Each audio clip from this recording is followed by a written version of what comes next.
আসসালামু আলাইকুম। এবারের বিপিএলে এখন পর্যন্ত যে দুটো ম্যাচ খেলেছে সিলেট টাইটান্স, সেই সিলেট টাইটান্সের হয়ে সবচেয়ে দুর্দান্ত ফর্মে রয়েছেন কিন্তু পারভেজ হোসেন ইমন। ব্যাট হাতে আমরা যদি বলি। এই পারভেজ হোসেন ইমন তার নামটা মাথায় আসলেই আসবে যে ওপেনিংয়ে নেমেছেন, ফ্ল্যামবয়েন্ট স্টাইলে ব্যাটিং করেছেন, ৪-৬ ফুলঝুরি মেরেছেন। কিন্তু এবার সেটা হচ্ছে না। এবার যেটা হয়েছে তিনি ৪ নম্বরে ব্যাট করেছেন এবং একটা ইন্টারভিউতে তিনি বলেছেন যে টিম ম্যানেজমেন্ট, বাংলাদেশের টিম ম্যানেজমেন্ট তাকে বলেছে যে ৪ নম্বরে ব্যাট করে ওয়ার্ল্ড কাপের জন্য একটা অল্টারনেটিভ প্রস্তুতি নিতে। অল্টারনেটিভ কারণ উনি ওপেনিং তো করেন সেটা আমরা জানি এবং ওপেনিংয়ে কি করতে পারেন সেটাও আমরা জানি। টি-টোয়েন্টিতে তার একটা 100ও রয়েছে টি-টোয়েন্টি ইন্টারন্যাশনালে। তো পারভেজ হোসেন ইমন সিলেট টাইটান্স টিম ম্যানেজমেন্টকে সেই রিকোয়েস্টটা করেছে এবং তারা সেটা রেখেছে। পারভেজ ইমন সেটার আস্থার প্রতিদানও রেখেছেন। আমরা যদি দেখি রাজশাহী ওয়ারিয়র্সের সাথে ম্যাচে প্রথম ম্যাচ যেটা ছিল সেখানে তিনি ৩৩ বলে ৬৫ রান করে অপরাজিত ছিলেন। ১৯৬ প্লাস ছিল তার স্ট্রাইক রেট।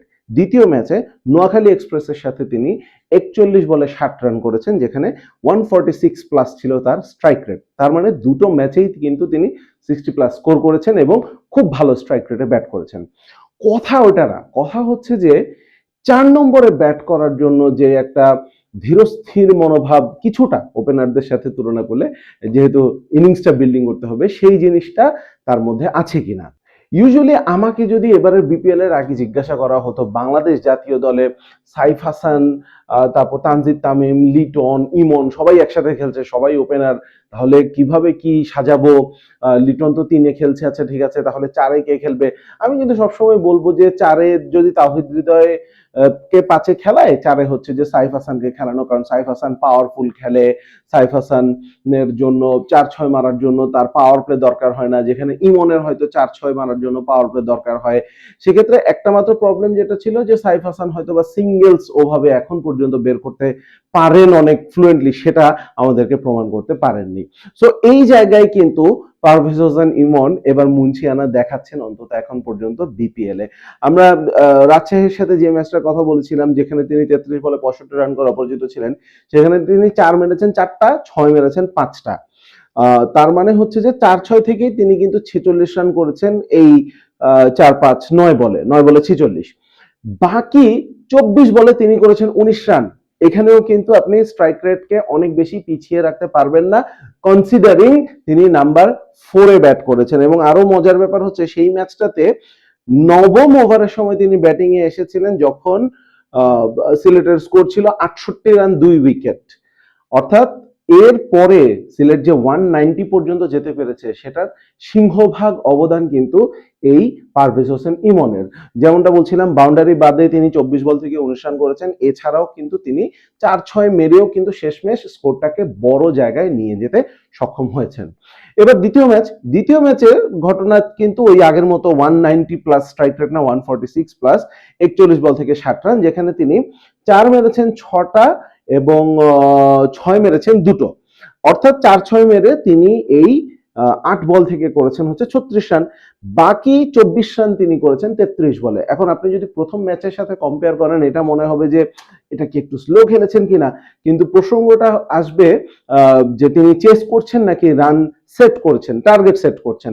তিনি কিন্তু নোয়াখালীর সাথে চেস করছিলেন, ১৪৪ রানের একটা টার্গেট তারা চেস করছিলেন এবং তিনি যখন ব্যাটিং এ নেমেছেন তখন তৃতীয় ওভারে ১৭ রানেই কিন্তু সিলেটের ২টো উইকেট পড়ে গিয়েছিল। অর্থাৎ প্রথম ম্যাচে যেখানে কম্পারেটিভলি ভালো একটা পজিশন থেকে টার্গেট সেট করার জন্য ইনিংসটা বিল্ড করে শেষ পর্যন্ত নট আউট থেকে 190 পর্যন্ত নিয়ে গেছেন, দ্বিতীয় ম্যাচে একটা মিডিয়াম টার্গেট চেস করার জন্য শুরুতে ২ উইকেট আর্লি পড়ে যাওয়ার পর তিনি দায়িত্বশীলতার পরিচয় দিয়ে ব্যাটিং করে শেষ পর্যন্ত ৬০ রান করে আউট হয়েছেন। এবং তিনি যখন আউট হয়েছেন তখন ১৬তম ওভারে দলের রান ছিল ১১৭, ৪ উইকেট, মানে ১৭তে তিনি নেমেছেন, ১১৭তে আউট হয়েছেন, ১০০ রান।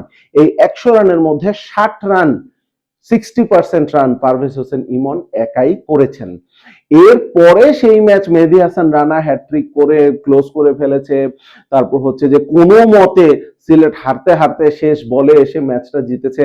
সো এই সমস্ত কিছু দায় কিছুটা হলেও ইমনের উপর নিতে হবে, কারণ 143 যখন টার্গেট আর আপনি 60 রান করে ফেলেছেন, 117 পর্যন্ত পৌঁছে গেছেন, এখনো 4-5 ওভার পুরো বাকি। সো ওই জায়গা থেকে ইমনের হয়তো ম্যাচটা শেষ করে আসা উচিত ছিল, যেটা এখন মিডল অর্ডারে তিনি নতুন নতুন ব্যাটিং শুরু করেছেন, আমরা আশা করব যেটা তিনি সামনের বিপিএল ম্যাচগুলোতে করতে পারবেন। কিন্তু তারপরেও ওই ম্যাচে, ওই পার্টিকুলার ম্যাচে ইমনের চাইতে হয়তো অন্যদের উপরে দায়টা বেশি যাবে। বিশেষ করে মেহেদী হাসান মিরাজ, তিনিও কিন্তু সেট হয়ে ইমনের সাথে ভালো পার্টনারশিপ করছিলেন। তিনি কিন্তু 100-র নিচে স্ট্রাইক রেটে 30+ ইনিংস খেলেছেন, which is a crime I feel টি20তে, খুব কঠিন কোনো পিচ না হলে। বা আফিফের কথা যদি বলি, মানে সোজা কথা অন্যরা বেশি ব্যর্থ হয়েছেন। সো এখন এই যে পারভেজ হোসেন ইমন ব্যাটিংটা করছেন 4 নম্বরে ব্যাটিং করার ফলে তিনি যদি বাকি বিপিএল এর বাকি ম্যাচগুলোতে খুব ভালো ব্যাটিং করতে পারেন, তাহলে সুবিধাটা কোথায় হবে? সুবিধাটা যেখানে হবে, জাতীয় দলের দিকে যদি আমরা তাকাই, ওইদিকে সাইফ, তানজিদ তামিম, লিটন এবং ইমন, কমপক্ষে 4জন ওপেনার, যারা 4জনই হয়তোবা একাদশে থাকার সম্ভাবনা অনেক বেশি।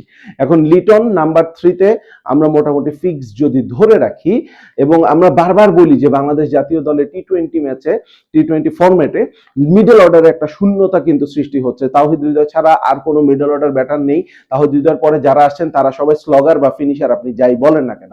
এই জায়গায় একটা এক্সট্রা অপশন কিন্তু ওপেন আপ করছেন এই পারভেজ হোসেন ইমন।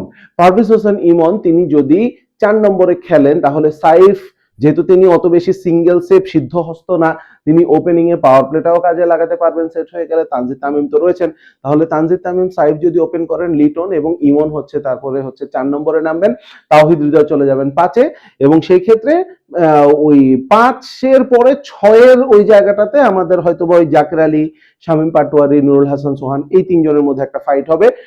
কে কিরকম ভাবে পারফর্ম করেন বিপিএল এ, সেটাও হয়তো বা অনেক বড় একটা ভূমিকা পালন করবে টি20-র এবারের ওয়ার্ল্ড কাপে বাংলাদেশ দলটা কি হতে যাচ্ছে, বা বাংলাদেশ দলের সঙ্গী কারা হতে যাচ্ছেন এদের মধ্যে, সেই জিনিসটার ক্ষেত্রে।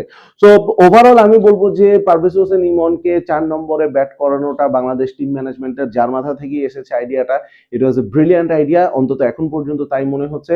পারভেজ হোসেন ইমনের জন্য শুভকামনা, এবং পারভেজ হোসেন ইমন যদি সত্যিকার অর্থে 4 নম্বরে ক্লিক করে যান, বাংলাদেশ দলের জন্য এটা কিন্তু খুবই ভালো একটা খবর হতে যাচ্ছে।